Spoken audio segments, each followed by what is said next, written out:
domains. So there's reading, writing, listening, and speaking. You get a cumulative score based on all of these four sections, and you get a score in individual sections as well. Now, to apply for your PLAB 1, you need a minimum score of at least um, 7.5. Ideally, you should aim for at least 7, go for like an 8, aim for an 8 overall to be on the safer side. If you're planning to apply for standalone FY2 posts, you need a higher score in your IELTS exam, which is an 8.5 minimum. All of this I will explain as we go along, but you basically need to understand that the first exam you have to give is your IELTS. Now, you can book this early.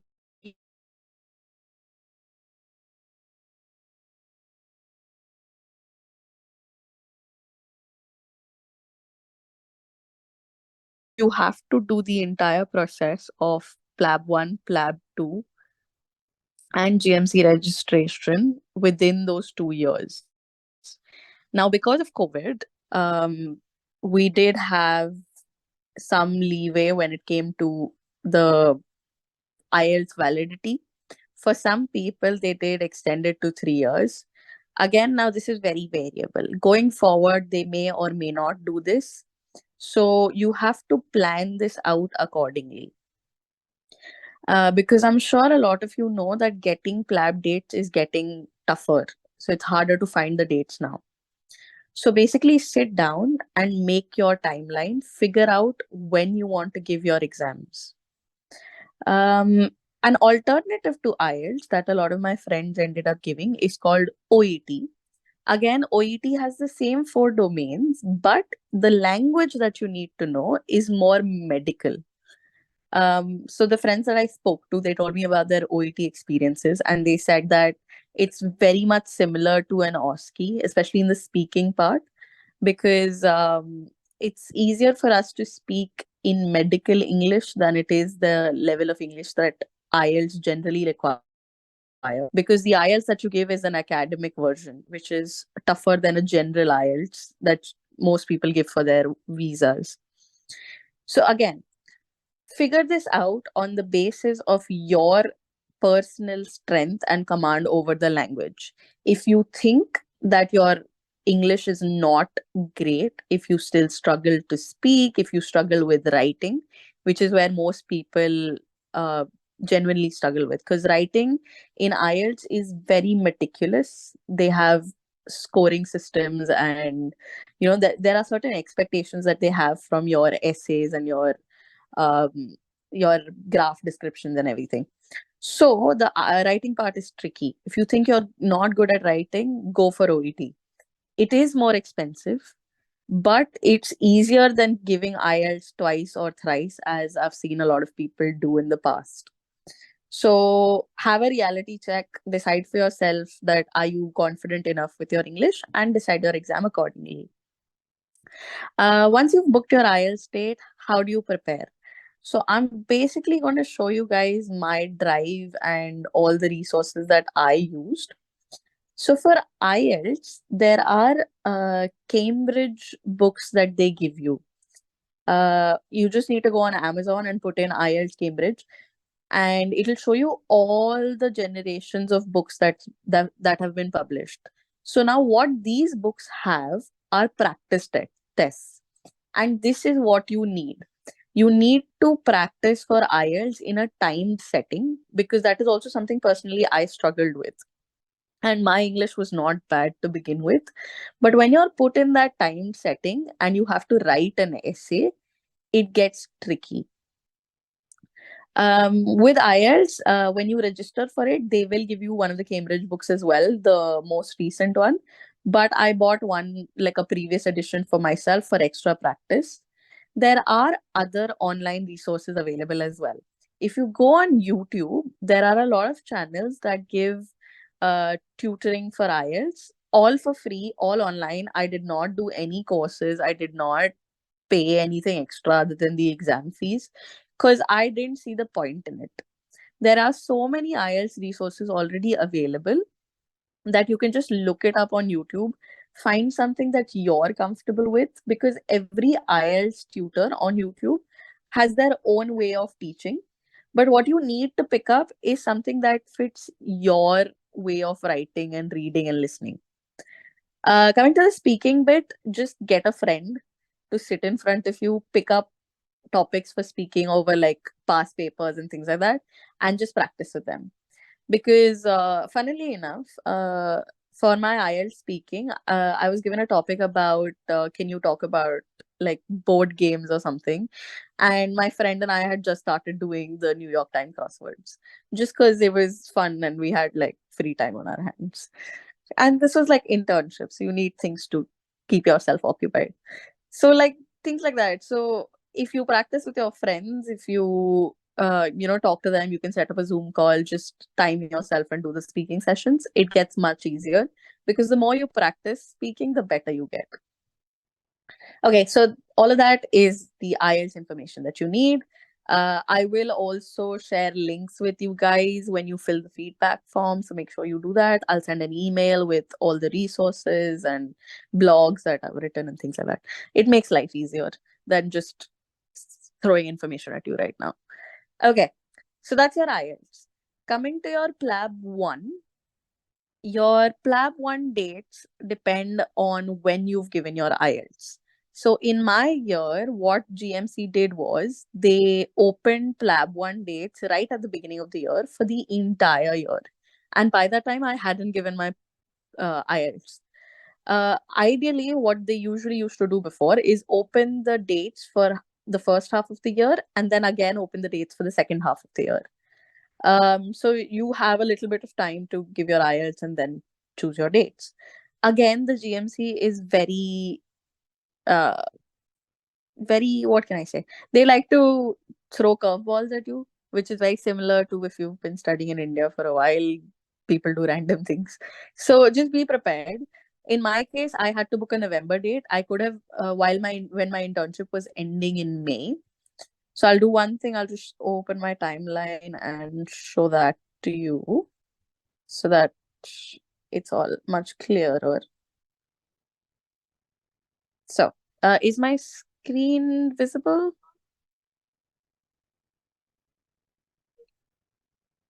Okay, perfect.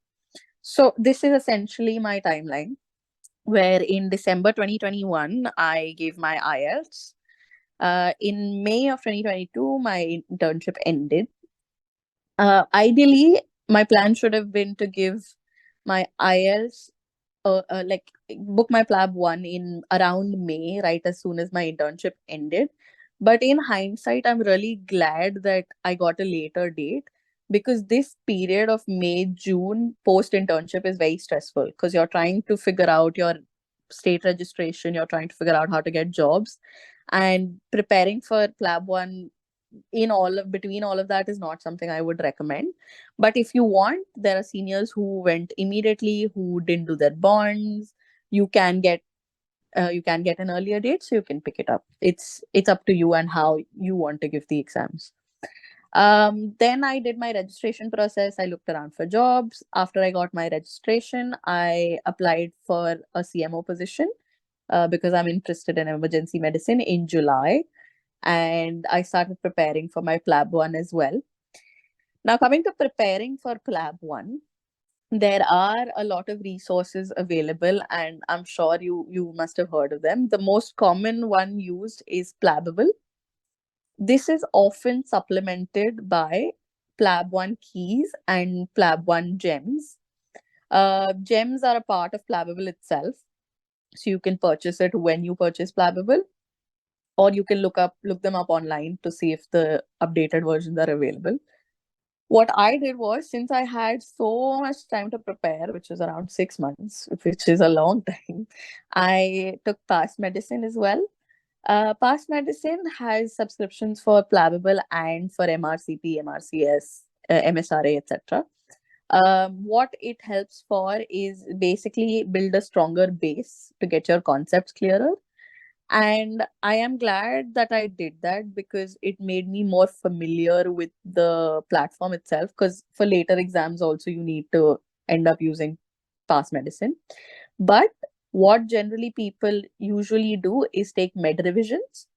So you can just decide depending on how soon your date is.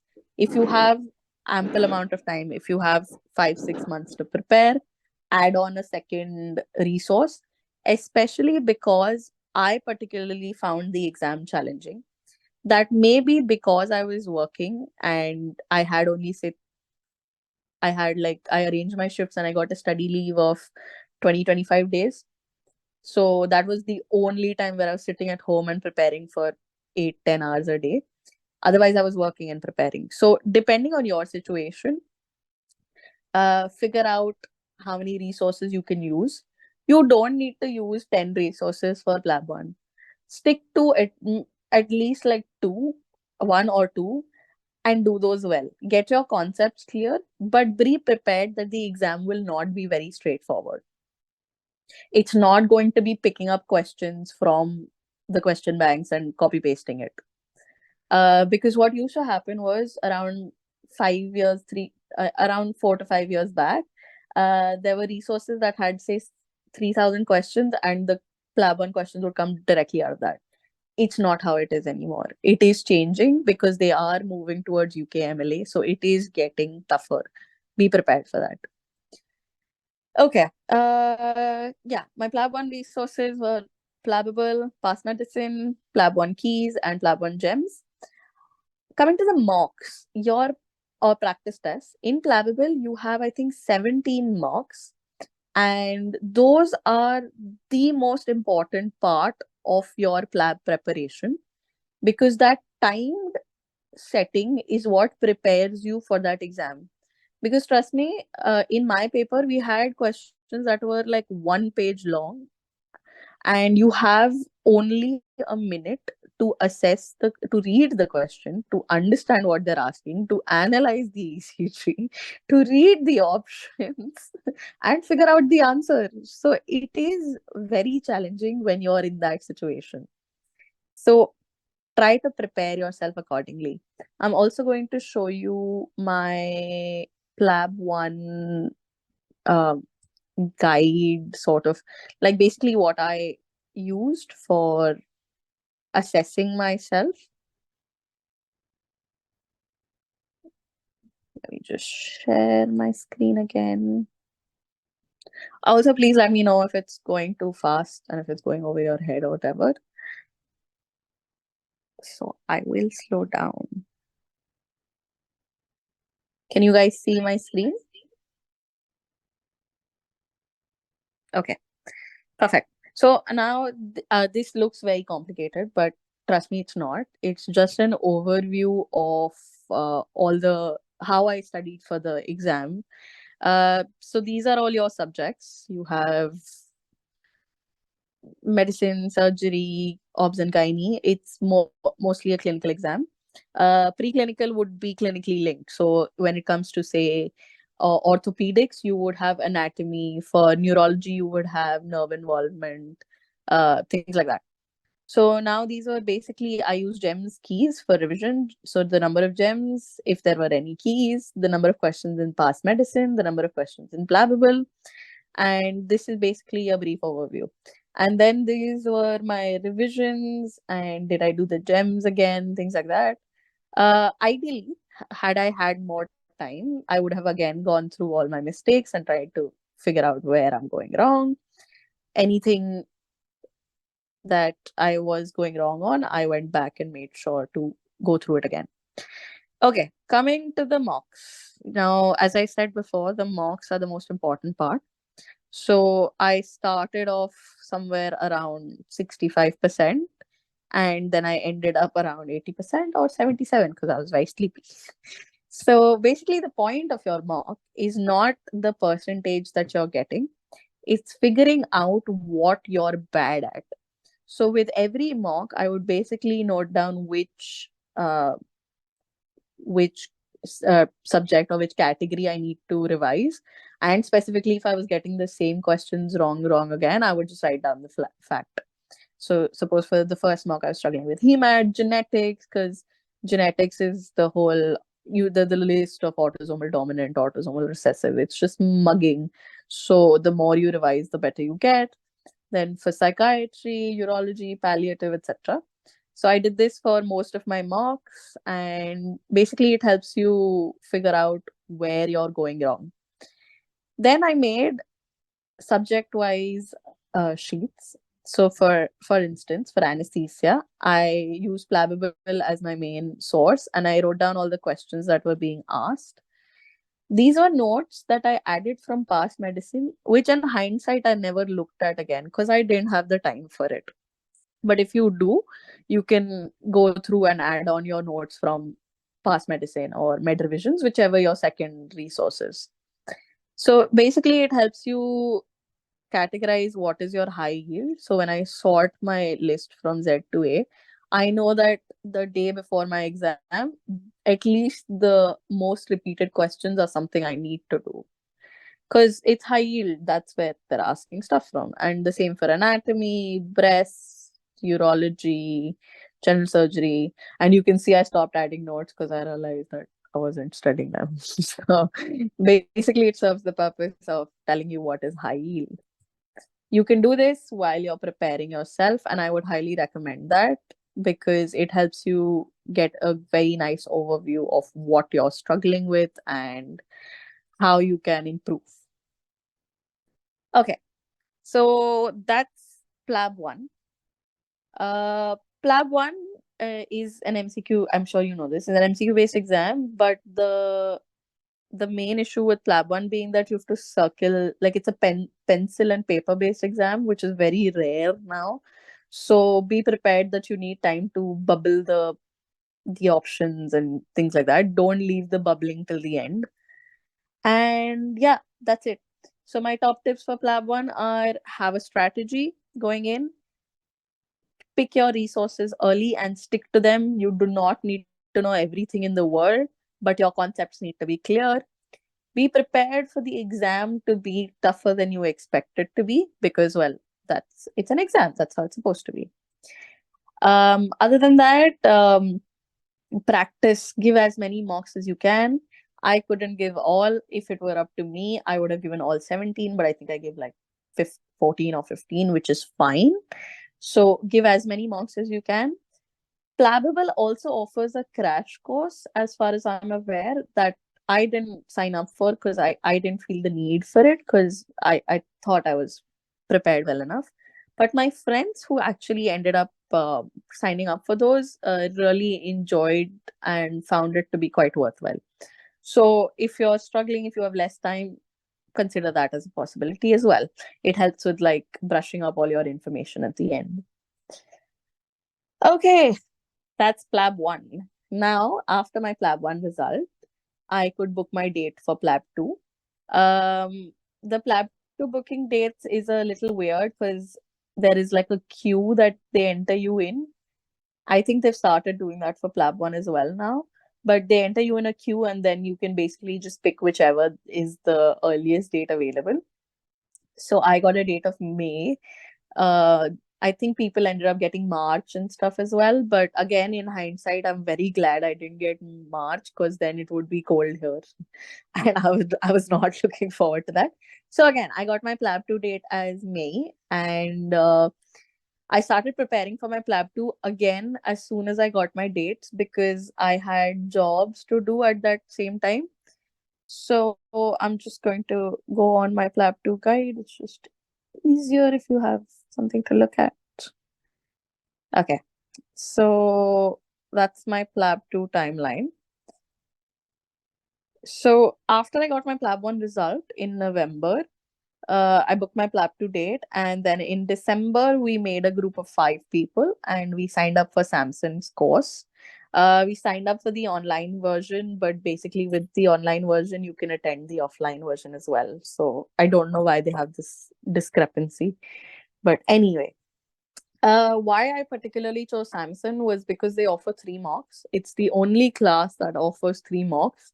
And from everything I have hammered on about till now, mocks are what matter. So we signed up for the Samsung's online course and everything, but I did not attend the online lectures. A, because I was working, and the online classes are basically a 15 to 16 day course of like 10-hour lectures that you have to sit through. I'm not particularly a lectury sort of person. I'm more of a self-study kind of person. So I didn't see the point in sitting and attending the lectures. But if you are someone who needs that classroom environment and needs like someone to explain things to them, then you can attend the lectures, of course. Um, so this was again when we signed up, I was doing my jobs in India and preparing for PLAB 2.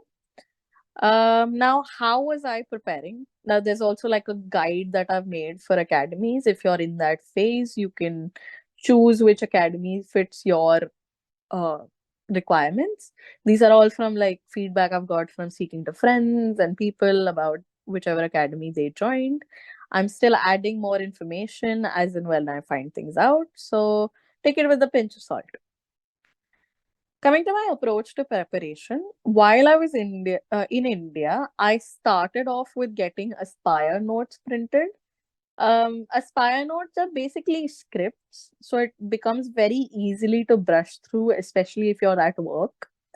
The only problem is that they're very long, and you don't have this much time to sit and read through management because it's all like it's literally a script. It's where you say one line, then the patient says another line, then you say one line, and then it's like that, which is not very conducive to memorizing things.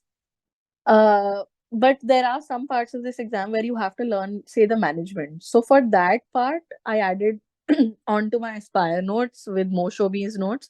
All of these notes are available online. Just look them up and you will find them.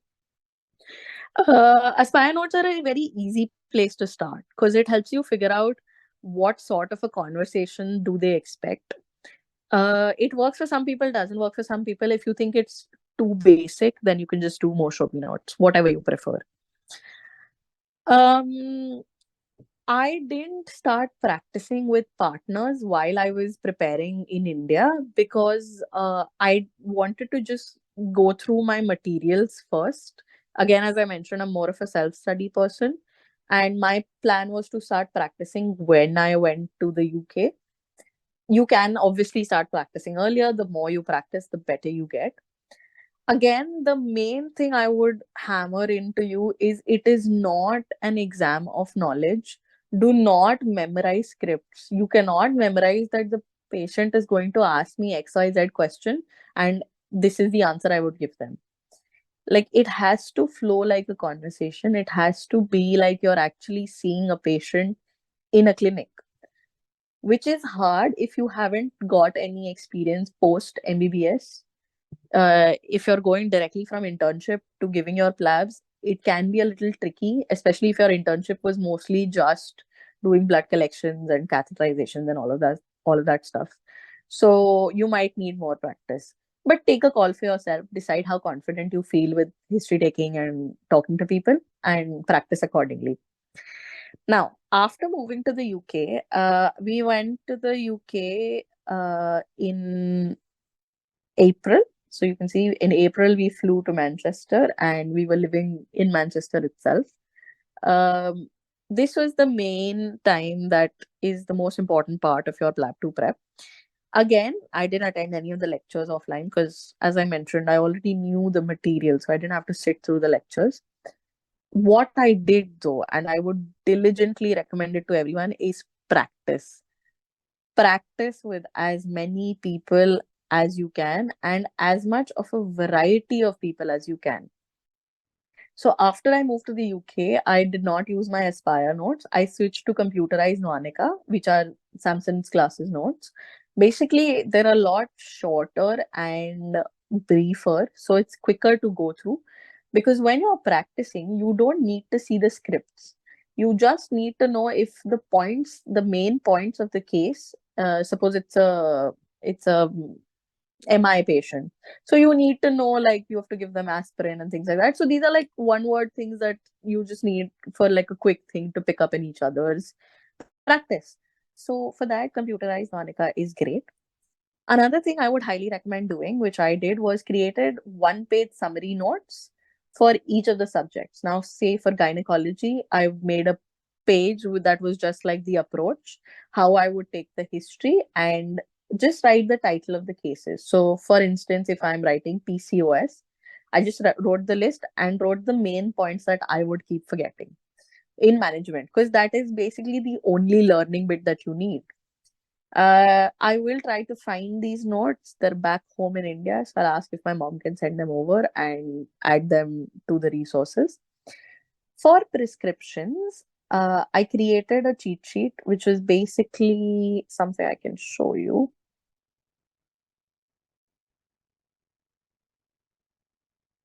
So for prescriptions in PLAB 2, you basically have a sheet available to you uh, for a prescription, and what you need to do is just write the prescription down. Now, in theory, this seems, I mean, very easy to do, but it's not. What happens is you have to know the interactions, and you have 8 minutes to open the BNF, see the drug, figure out the dose, and prescribe. So, all of this doing in an exam setting in 8 minutes is very hard. So, this information is something you can learn, and these are common drugs for which you should know the doses and the frequency as well. So this was something that I made, and how we would revise this would be just if me and my roommate are going to get groceries, we would just walk to the grocery store and ask each other, clarithromycin ka dose kya hai? Apixaban ka dose kya hai? How do you prescribe it? What does it interact with? So it's very quick, very easy to revise from, and it becomes a lifesaver, especially the day before the exam, because you just need to quickly see the doses and anything available to you. Okay, another thing is Genius class videos, if you do end up taking Samson, are really good. I watched these throughout my preparation in the UK. I think I started watching some of them before as well, while I was reading the Aspire Moshobi combination notes. So again, Genius classes are great. These are basically recorded videos of Samson teaching it himself. Now, what happens is that even when it comes to, say, dermatology stations, there are images and cases that you need to be able to identify. So these are all resources that people would share once they were added to WhatsApp groups. So, for instance, this is what ringworm looks like, impetigo, urticaria, cellulitis, hemangioma, basal cell, whatever. So, again, this is a really good resource to have. So, you can just go through the images quickly. Now, I think one thing I haven't included in my preparation in this blog is YouTube videos. I will add those to my resources section as well, but there are a lot of OSCE resources available on YouTube for free, and these come in clutch because we've never given OSCE exams, so we don't know what the exam is supposed to look like and how we're expected to behave. So there's Geeky Medics that makes OSCE videos for Breaking Bad News, for a lot of other common stations that you come across. And there are YouTube videos of Trust. So Trust do health education, and to teach the public, there are videos of nurses talking to patients and things like that. So what you have to try to do is try to mimic the way they speak to patients. It's not what they're saying, because trust me, you already know, like, you know how an EpiPen works, you know how to administer the EpiPen and things like that, but it's how they counsel the patient and how they make sure that if the patient has any questions, they are there to answer all of them. So basically, all of these videos are available on YouTube for free. Go through them. Even for mannequins, there are videos on YouTube. So there are, I think, Aspire Academy videos, Ankur Garg videos, great videos, very helpful, and free of charge. So go for it. Coming to attending the academy, my main advice for this part would be speak to people from different countries, practice random stations with them, especially towards the end. Because what you'll realize is if you only have a group of your friends who are more likely to all be from India, your way of speaking will be very similar, and you will not pick up on the mistakes that you're making. I mean, you can read the notes and see that, oh, you missed out on, say, aspirin or clopidogrel. But those are not the mistakes that you need to catch. You need to catch IPC mistakes, which hold one third of the marks. In a PLAB 2 station, 4 marks are for your history diagnosis, 4 marks are for your management, and 4 marks are for your interpersonal skills. Your interpersonal skills are something that you develop when you talk to people from the UK and people from different countries. So make sure that you go socialize, talk to people. Now there are WhatsApp groups that they'll add you to. I'm sure every academy will add you to some sort of WhatsApp group where you can just ask for people to practice with and set up online practice sessions. These are especially helpful if you're at street where there are more telephone and video stations. When it comes to prescriptions are very boring to sit and do by yourself because you're just practicing writing it down. For that, take printouts of the prescription sheets, take a pencil and an eraser and write it down. Actually sit and write it down because that is what you need to do in the exam as well. Try to do this in a group. That's how we did it. Otherwise, you lose motivation halfway. It gets very boring. Coming to procedure, practice all the procedures at least twice. Schedule your last round of practice in the last week of, like, after your mocks and right before your exam, so it's all fresh. Because the if you're going for an exam in a day or two, you've just done it, so it's very easy to do the procedure. Very important piece of advice: do not just look at other people practicing and being like, हाँ मैं भी कर सकता हूँ, like मुझे भी आता है, this is not hard. On the outside, it looks very easy. When there is a timer of 6 minutes or 8 minutes on you, you forget basic English. You forget what things are called. You forget everything in the notes. So trust me, practice with a timer. The more you practice, the better you get. Also connect with people who've recently given the exam. So every time you go to the academy and you hang out, you'll have people who've just given the exam and coming back in to return their badges or just to meet other people. Talk to them. Ask them how the exam was, what the exam settings are like. Because when we started giving the exam, around a week or two before my exam, the GMC head came in, told the students that we are completely redoing how the exams are conducted. So be prepared for everything. And they actually did. Because in that May summary phase, they started basically having the same stations in both street and square, which are your two centers for PLAB 2. So talk to the people who are giving the exams, ask them how it was, ask them their experiences, if they have any tips, what are the kind of questions they were asked, how are the actors. All of this information sort of helps better mentally prepare you for the exam. My 110% top tip is go out. When you're in the UK, go out, explore Manchester. This is not an exam where you can sit in a room, study theory, and pass it. This is an exam of communication. Go out, explore the city, talk to people, enjoy your time. If you stress yourself out for this exam, you will get too nervous and you won't pass. So my main advice is go out and enjoy your time in the UK. Coming to the mocks, your mocks are, according to me, the most important part of the exam. With every mock, analyze your results. Try to simulate the exam. When you're giving the mock, wear the clothes you would wear for your actual exam. Take it seriously, arrive earlier, and think of it being like the actual exam so that you have that same level of stress and you can understand how to get used to it. That's what I did. Works for some people, doesn't work for some people. I know people who just went in very casually and still cleared the exam. But my advice would be to take it seriously and give it how you would an actual exam. The main part of the mock is it teaches you how to be flexible. They will not follow, like, it will be very similar to the actual exam that you give, but they will throw you curveballs. And I am very grateful for my mocks to have been like that, because they would suddenly add a random station and you have to learn how to deal with it. You have to learn how to think on your feet, and your mocks are very helpful for that. My feedback when it came to Samson mocks were not great, but I've heard Moshobi gives really good feedback. So take the feedback on board, take it as constructive criticism, and try to improve from it.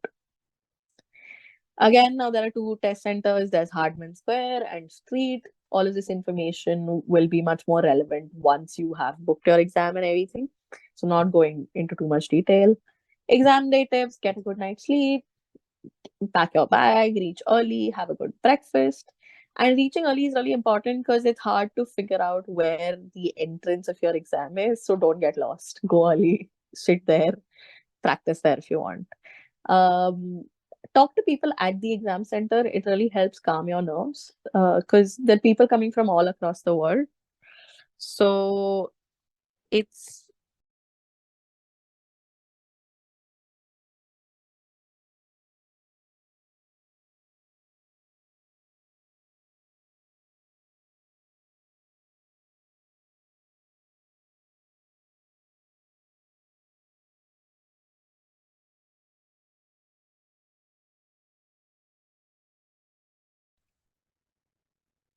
am I audible?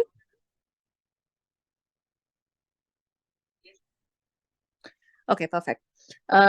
So coming to the day of the exam, don't stress out. Talk to the people there. They're from all across the world. It really helps calm your nerves because it helps sort of take your mind off the exam.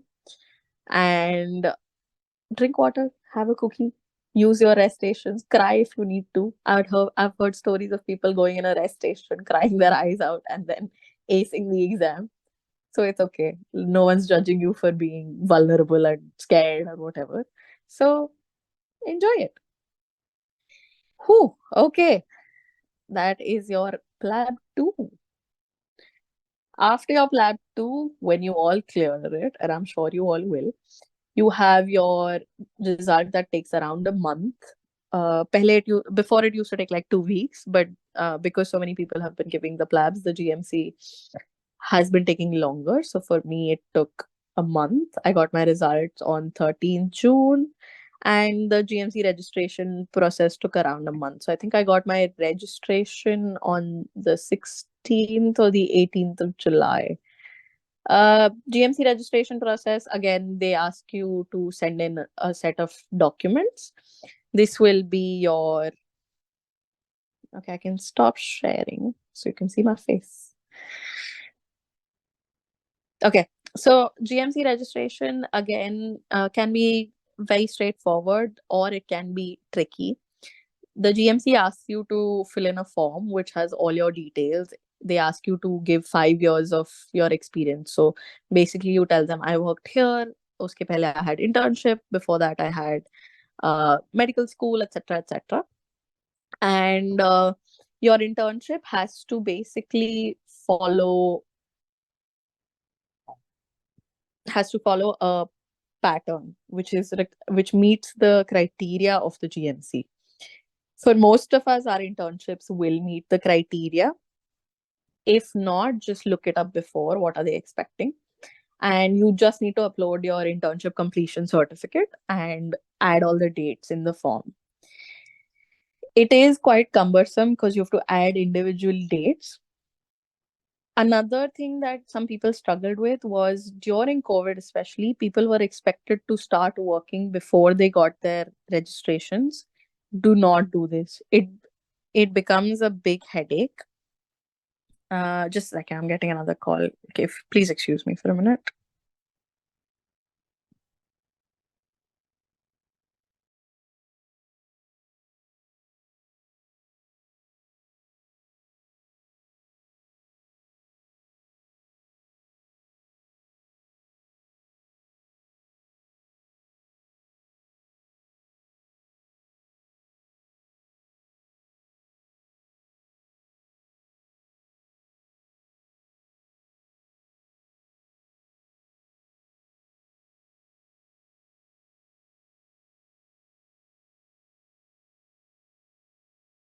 Apologies. Okay. So yeah. With your GMC registration, do not start working before you have your MMC. Well, I was in Maharashtra, so my MMC registration. Basically, don't start a job before you get your medical council registration because it becomes a big headache.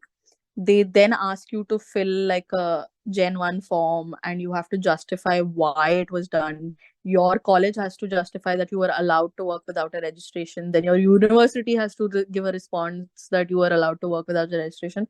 And for my friends who had this situation, it was a big headache. So don't do that. Get your registration, then join a job. If you are planning to do your bond, if you're not, you might have a gap. If you have a gap of longer than 6 months, you have to justify it.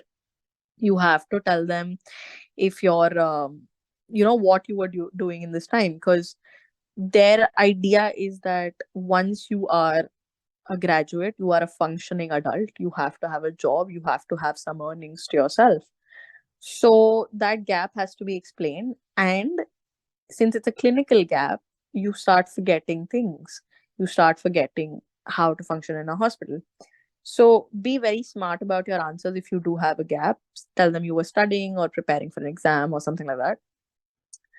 Um, if you did a non-medical job, suppose you worked in a pharmaceutical company, or one of my friends who's from Egypt worked at a call center because it helped her improve her English. The issue becomes that then you have to give an employer's letter saying that you were doing this job and a lot of documentation involved. So try to basically avoid all of this hassle. Um, if you're from the 2016 batch, that's the batch I am from, we had COVID in our final year. So a lot of us, I think most people were asked, did you have any online lectures? So depending on if you did or didn't have online lectures, you might be asked to submit a letter from your university saying these were the online lectures that were conducted. If you weren't, well and good, or if they were just unofficial, it's fine. All of this again is very subjective and depends on who's handling your case, your GMC registration. So, like, talk to people before you start filling your GMC registration. Think about it and fill it. Don't fuck up the dates. So, pardon my language. But basically, for your GMC registration, have your documents ready. I will also have a write up about it because these are much further in advance. After your GMC registration, you start actually after your PLAB 2 results, you can start looking for jobs. And looking for jobs is of different, there are different types of jobs. Depending on how many years of experience you have, you can apply for different sort of jobs. If you have experience in teaching, you can apply for education fellow jobs. If you have experience in, say, if you had an RMO post, if you had more administrative experience, you can apply for rota coordinator positions. If you have more than 3 years of experience, you can apply at a registrar level.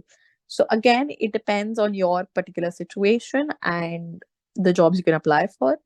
There are multiple websites where jobs are shown. There's track job, NHS jobs, etc., etc. So before you get into all of that, get your exams done first. That's basically an overview of everything. For your jobs, I will reiterate that it is getting more competitive. They are slowly turning into the USMLE pathway. The exams are changing. It's getting harder to get jobs. Be mentally prepared that it will take time. On average, from what I can tell from all the groups that we're in, it takes anywhere around 6 to 8 months. You might have to do a clinical attachment, you might have to do ALS. These things help you get a job faster if you're in a hurry. If not, it might take you longer. What happened during COVID was they were so short on doctors that they were taking like everyone in. Like you could apply and immediately get a job. That's not how it is anymore because more people are applying for limited number of jobs. So be prepared. If you're in your first, second, third year of medical school, try to do extracurriculars. It's fun and it helps set you apart. Basically, when it comes to job hunting, you have to know how to show that you are different from the 100, 200, 900 applicants that are applying for jobs. So it is quite scary, but don't let it freak you out. Just be prepared. And I recently attended a conference where someone told me a very, like, this was a junior doctor, and he said something very significant. He said, anything worth doing is supposed to be difficult. So I know this pathway is hard. You're quite confused about what timeline to follow, what resources to use, but there are people available who are there to help you and to help make your process easier. So that's it from me. I am open to questions.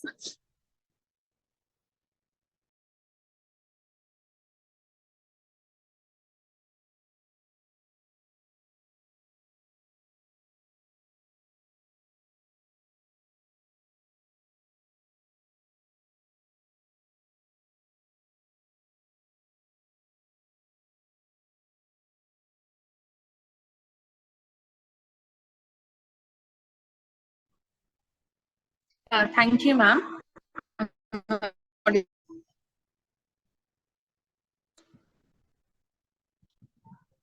Hello.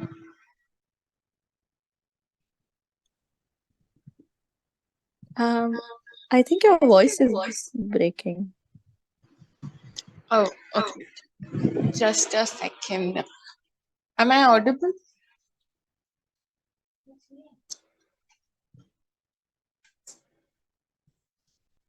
Uh, so, good evening, ma'am.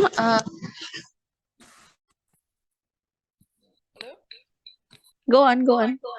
Okay. Thank you so much, ma'am.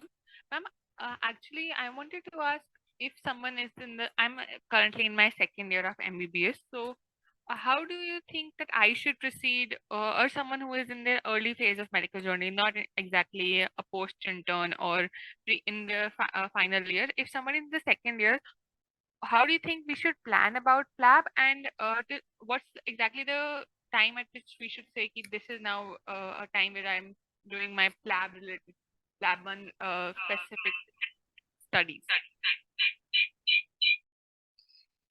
Okay, so that's a great question. It's usually around your second, third year when either your friends are joining dams for NEET PG or taking Marrow, or preparing for their MLEs. So this is usually the time where you sort of get about where you want to go. When it comes to just a second, I'll answer your question.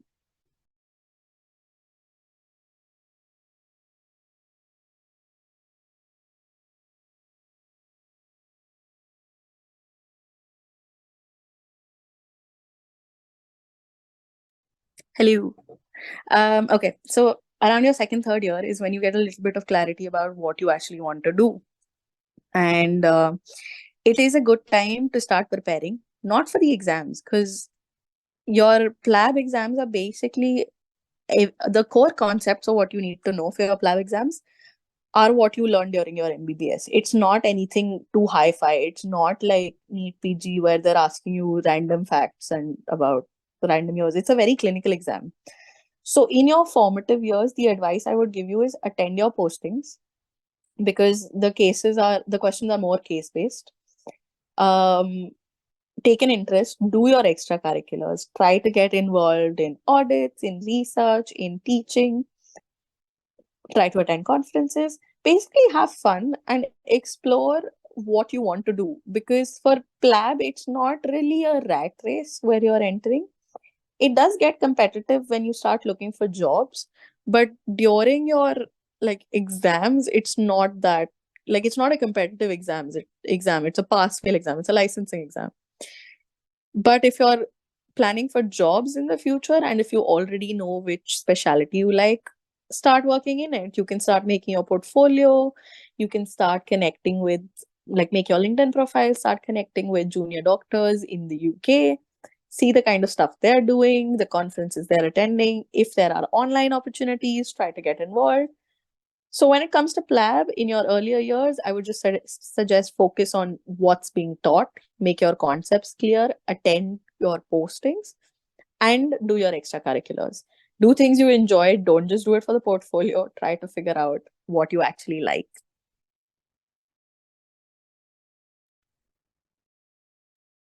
Hello, ma'am. Am I audible?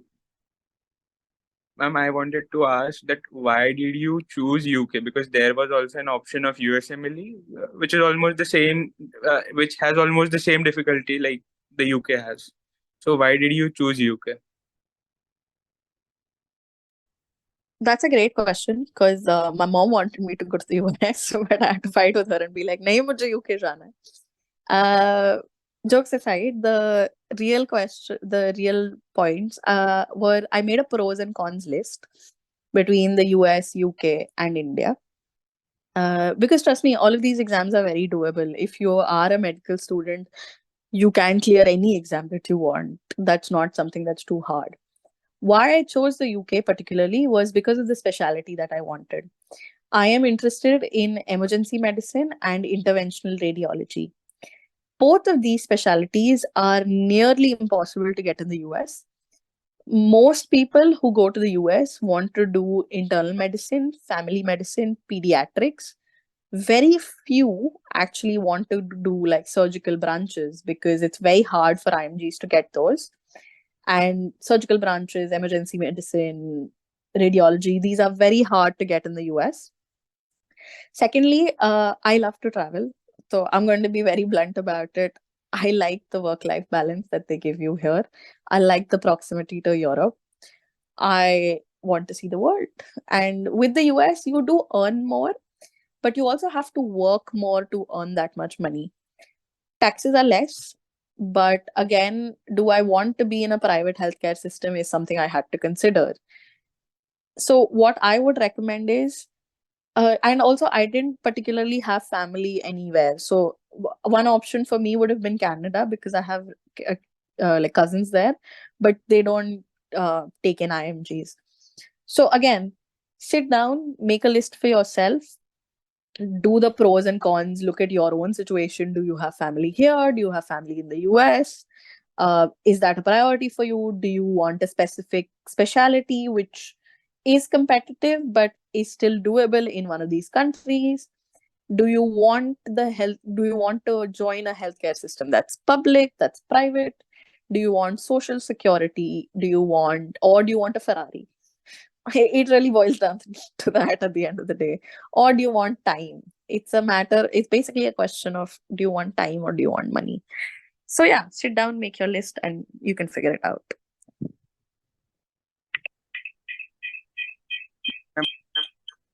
Surgery, so according, right?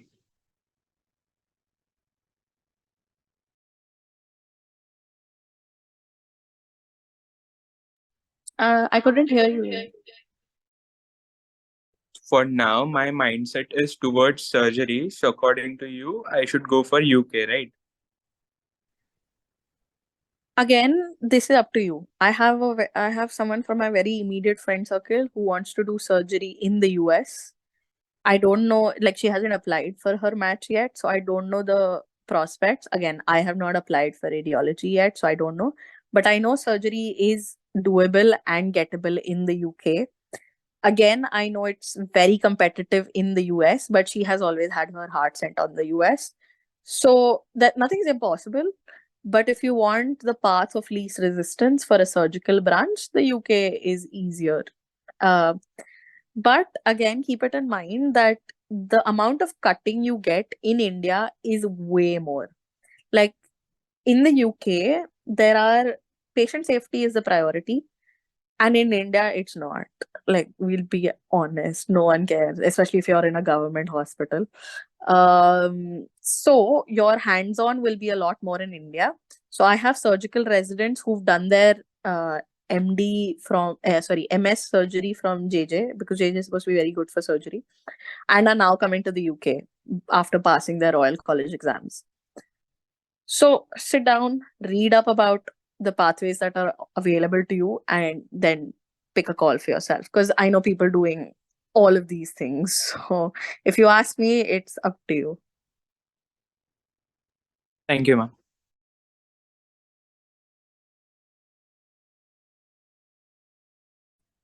Hello. Uh, Ma'am, I Go have a on. question. Is it possible to get dermatology in the UK? And is it possible you please share your PPT with us? It will be very helpful for us. Yeah, sure. It's just like a website I've made, so I'm gonna send all the links. Anyway, I'll put it in the chat. You can look through it whenever you're free, and I'll keep adding more information. Coming to dermatology, you can get it. There is a competition ratio list. Let me see if I can look it up for you guys. I think that'll be easier. Uh, so the UK is quite transparent in their selection for residency positions. And dermatology is again very competitive. Ophthalmology is very competitive. The easier ones are again internal medicine. I'm going to share my screen so you guys can see it for yourself. Okay. So what the competition ratio essentially means is that these are the number of posts available, these are the seats, and these are the number of people applying. So it gives you a ratio. So for every one seat, there are 4.5 people applying. This is for emergency medicine, or another common pathway for anesthesia and emergency medicine is acute care common STEM. Now, these ratios are basically on the rise every year because the competition is increasing. But you can basically just go through the competition ratios. So for radiology, this is 2022, so it was 7:1. I think the most recent ratio was 10:1. So you can see which specialty you want. So for GP, it's 2:1. So these are much easier to get into. Obs and gynae, ophthal, OMFS, pediatrics is 2.5. Again, much easier to get into. Then these are round 2. Basically, these are for residents post MSMD who are entering at their 3rd year of training. So yeah, so dermatology, you can see ST3. This is post MD, or basically if you have 3 years of experience in dermatology in a non-training position, it's 6:1. So basically, just go Google competition ratios NHS, and you can see the official ratios. Now, there is a disclaimer with these ratios. People apply for multiple posts. Like I can apply for emergency medicine, radiology, medicine, GP, whatever. So the applications to post ratio is not always accurate, but at least it gives you a realistic idea of what to expect. So yeah, I'll share this link with you as well. I'll send you guys an email with all this information. Should make life easier for you.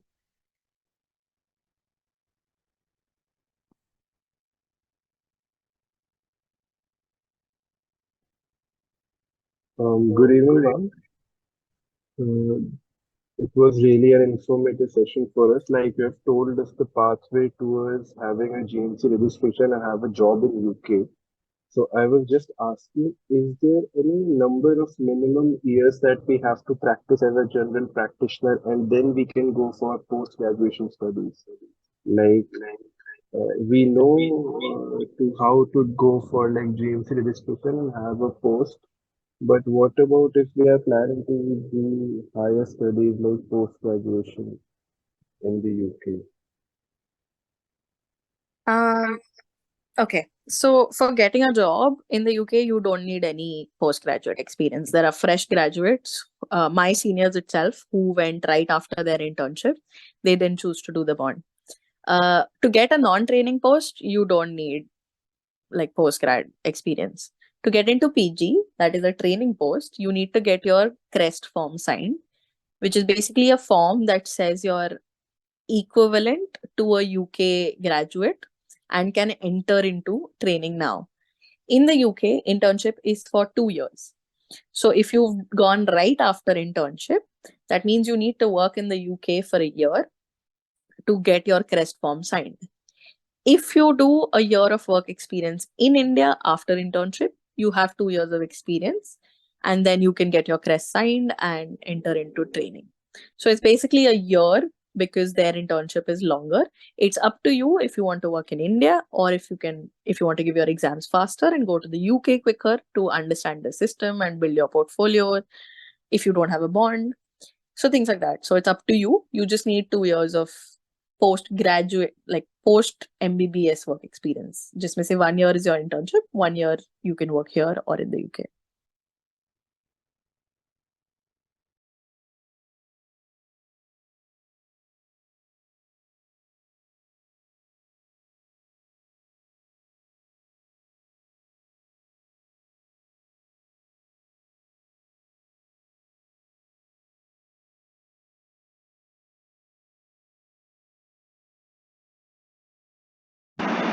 So, ma'am, there are a few questions in the chat box. Someone is asking that is it necessary to complete the bond before going for PLAB 2? No, it's not. As I just said, you can go directly after your internship if all your exams are done and you have GMC registration. It's not necessary to do your bond. You can break your bond and go. My seniors went directly after because it was COVID. So it didn't make sense to work in India. And they choose not to do their bond, so it's not compulsory. Up to you. Someone is asking like what is the estimated cost including all you told about?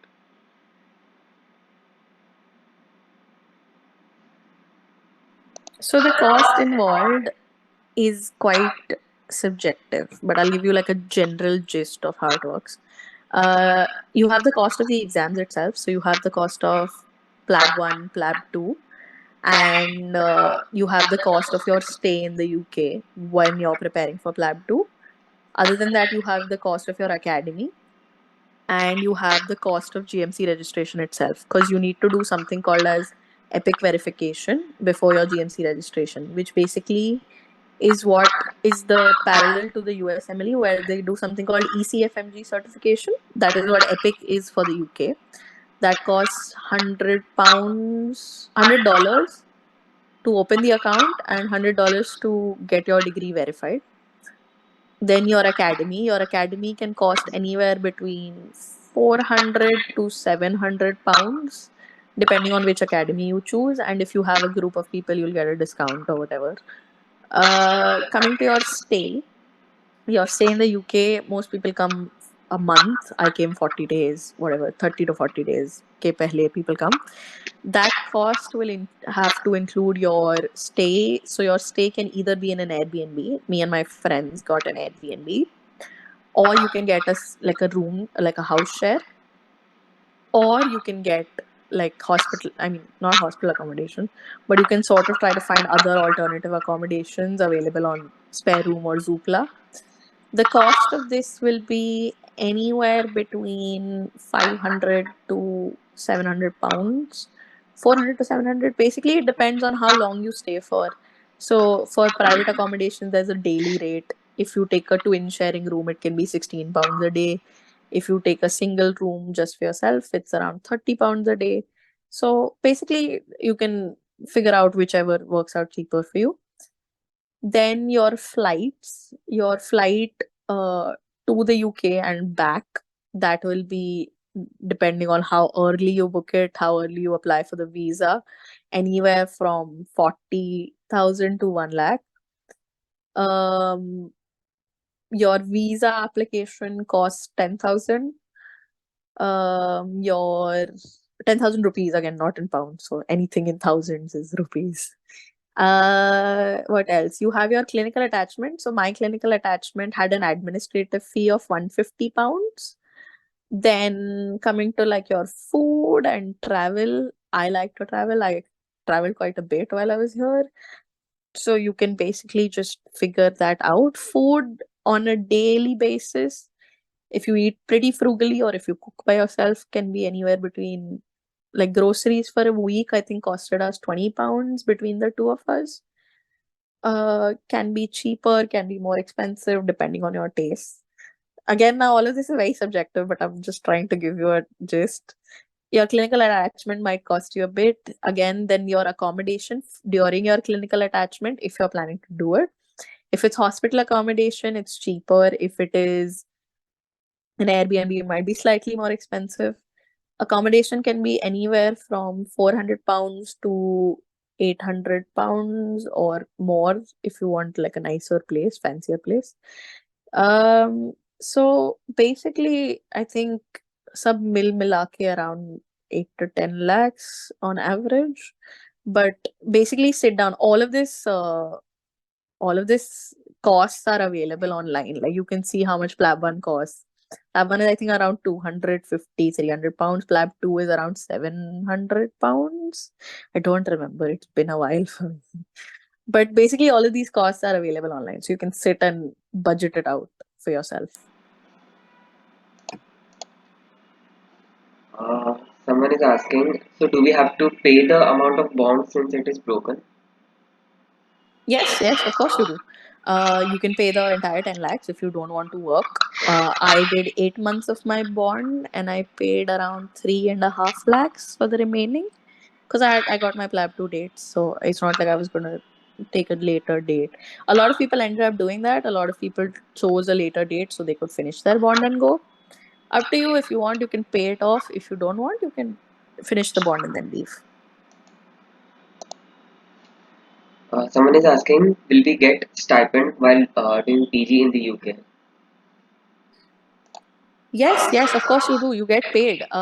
In the UK, PG is different from how it is in India. You don't pay them. They pay you. You're doing a job. So, how it works is you get trained on the job. So you get paid as per your specific grade of where you enter. So I'll show that to you as well. In India, how you're supposed to pay like fees, and especially in like private colleges, you might have to pay for management seats or like whatever other sorts of pay that you might have to do. In the NHS, you get paid while you're working. So the only cost involved is your cost of giving the exams and going there.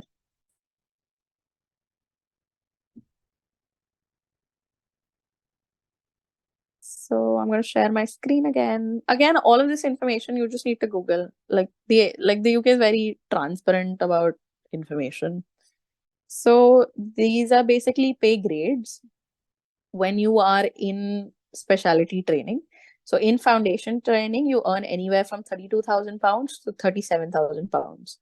So for instance, my basic pay, that is if I have only 9 to 5 shifts, is around 34,000 pounds. Iske upar you get paid more per hour as per your evening shifts, your night shifts. So that gets added on to it. If you're starting residency, basically that's what they call specialist training. Your base pay is anywhere from 43,000 to 63,000 pounds. Most people end on the earn on the lower end of the spectrum when they're starting out. This cost is again pre-tax, so you do get taxed on this. So your monthly pay is around anywhere between 2,000 pounds to 3,500 pounds, depending on where you start from. These are all junior doctor level pay scales. Then once you become like a registrar, which is basically after your first 3 years of training, your pay rises accordingly. And then once you're a consultant, you get paid 93,000 to 1,26,000. Again, depending on which part of the country you're working in. If you're working in London, which is very expensive, you do get paid more because otherwise you won't be able to survive. So where I'm working is in the north, it's cheaper. In London, the pay is more, but then rent is more, your cost of living is higher. So they sort of figure it out. Actually, there are strikes going on because local graduates and a lot of like doctors feel that, well, we are underpaid for the work that we're doing because the hourly rates are quite low. But it's still more than you ever get paid in India. So, I mean, it's your call. You sort of figure this out. But anyway, all of this information is available. You can just Google it. And these are official NHS websites. So it's not like it's reliable information.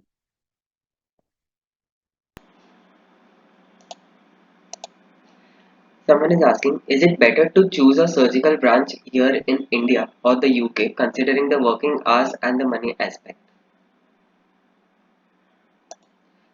Ritik, could you? Yeah, sorry, I was on mute. So someone is asking, is it better to choose a surgical branch here in India or the UK, considering the working hours and the money aspect? Okay, so it again depends. Surgical cutting you will get in India. There is no question about it. You will get more cutting in India, hands down. If you're that person who needs to be in the OT and the only thing you care about is cutting the patient, stay in India. I'm going to be as blunt as possible. If you want to learn everything that goes into the management, pre-op care, post-op care, and actual patient care involved, other than cutting, and be like a more comprehensive clinician, the UK is better. But considering that it's competitive to get into, it might take longer for you to make your portfolio to enter training. Working hours wise, if you love surgery, I have friends who are joining surgery who love it. They don't mind the grind involved. So if you genuinely love it, then again, it is worth it for some people. For some people, it's not worth it. Coming to pay, the pay is not great. So when you enter, like once you graduate, you will realize that the jobs in, so I'm from a tier one city. Tier one cities are very saturated. Now, this is scary because I'm sure a lot of you are like in your formative years of MBBS. So don't worry. It's not like you won't get jobs. It's just the pay is not great. And it takes time to set up like your own practice, to get fellowships, to get degrees and everything. And then you start earning much more.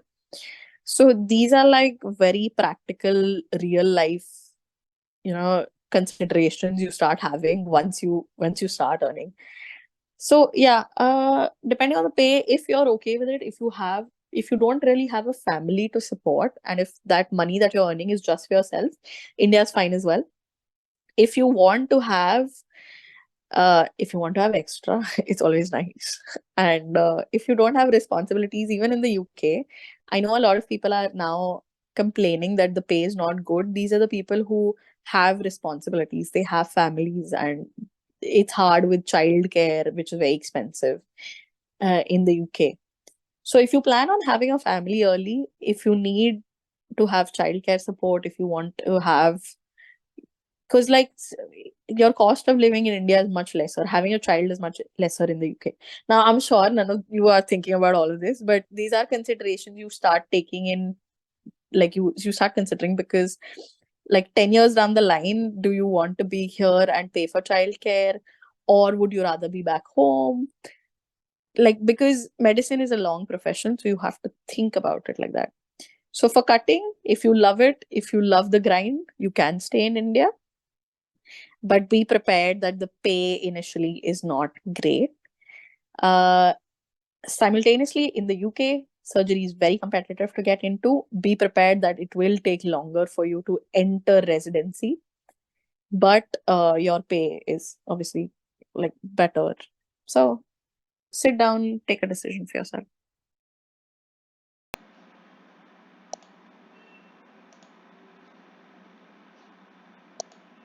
Great. So with that said, I think we're done with all the questions. Okay. So our distinguished speaker, Dr. Rupali Sachdev ma'am, has been instrumental in shedding light on the intricacies of the PLAB journey and providing valuable guidance on pursuing a medical career in the UK. We extend our heartfelt thanks to ma'am for being an outstanding guide for this educational journey. Lastly, we would like to express our gratitude to Clinical Evolve, IMA-MSN Maharashtra, Learnet, and all the participants for their active engagement and thoughtful questions. Thank you once again, and we hope to continue our exploration of medical opportunities and knowledge sharing in future endeavors. Thank you. And Ritik, Yes, I'm sorry to interrupt. I'm just gonna drop the link for like my social. So I'm sure a lot of people have more questions because it's hard to figure out what to do for yourself. So you can feel free to connect with me. And when you fill the feedback form, I'll send an email with all my socials as well. I'm just gonna drop my Instagram because that's easier. So you can either Instagram me or email, whatever you prefer. And especially thank you to the organizers, because there are people who are genuinely struggling, and I constantly get messages saying, how should we proceed with it? Like, is there anything you can help us with? And I'm always happy to help out. So just dropping my link. And you don't have to be very formal with me. You can just call me Roops. It's fine. I would prefer that.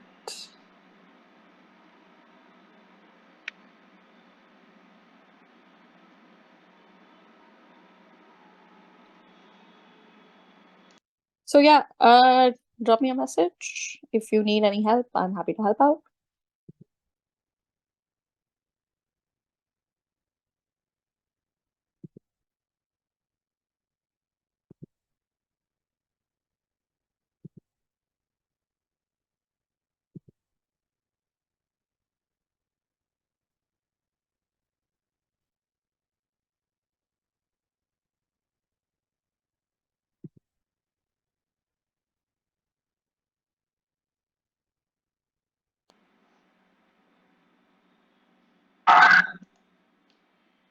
Thank you so much.